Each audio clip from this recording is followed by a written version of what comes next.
அதுல என்ன கருத்து அவங்க வேணான்னு நினைச்சிருப்பாங்க, வெளியில வந்திருப்பாங்க. அது ஒண்ணும் சொல்ல முடியாது.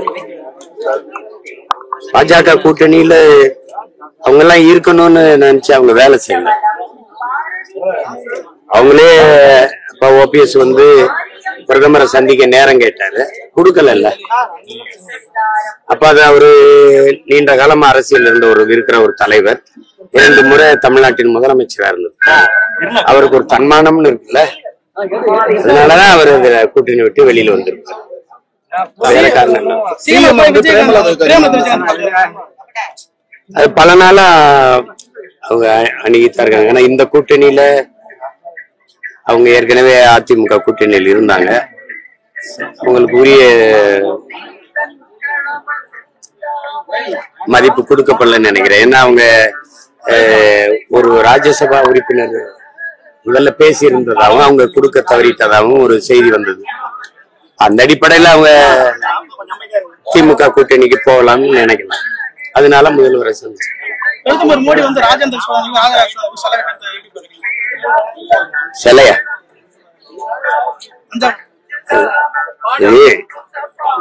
ஆகஸ்ட் 17 செஞ்சியில எங்க பாட்டனாருடைய கோட்டை, கோனேரி கோன் கோட்டை மீட்பு போராட்டம் வச்சிருக்கேன்.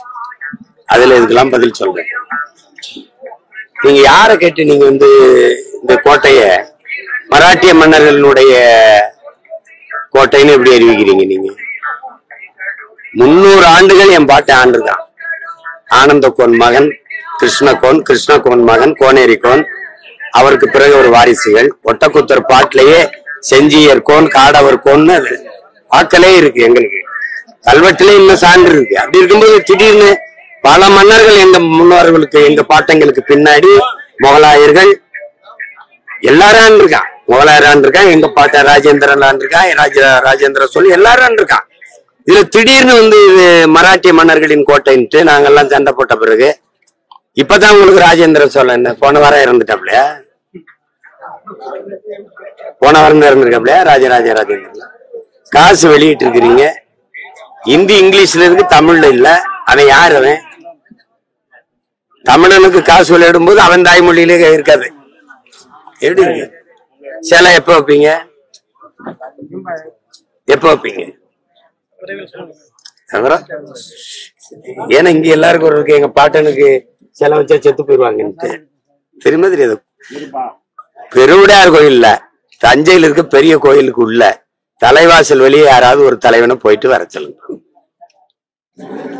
போயிட்டு வர சொல்லுங்க பாப்போம். என்ன செய்வீங்க? போக மாட்டாங்க, சும்மா ஏதாவது பேசிட்டு போறதானே. கடம்பூர் ராஜு சொல்லியிருக்காரு, அந்த ஜெயலலிதா அம்மா வந்து பிஜேபி ஆட்சி கலைச்சது வந்து ஒரு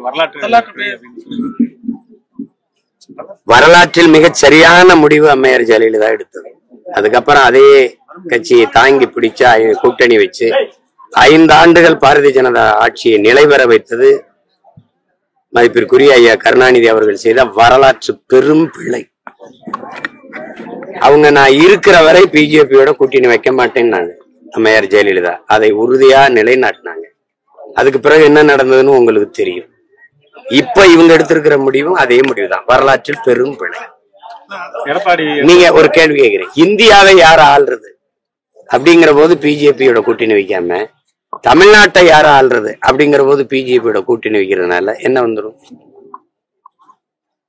அது மாதிரி இது அவர் சொல்றது தவறு. அவர் சொல்றதா வரலாற்றில் பெரும் பிழை. அம்மையார் ஜெயலலிதா அந்த காலகட்டத்தில் சரியான முடிவு எடுத்து வெளியேறி வந்து இனிமேல் எப்போதும் பாரதிய ஜனதாவோட கூட்டணி இல்லைன்னு மெரினா கடற்கரையில் நடந்த மாநாட்டில் உறுதியளித்தார்கள்.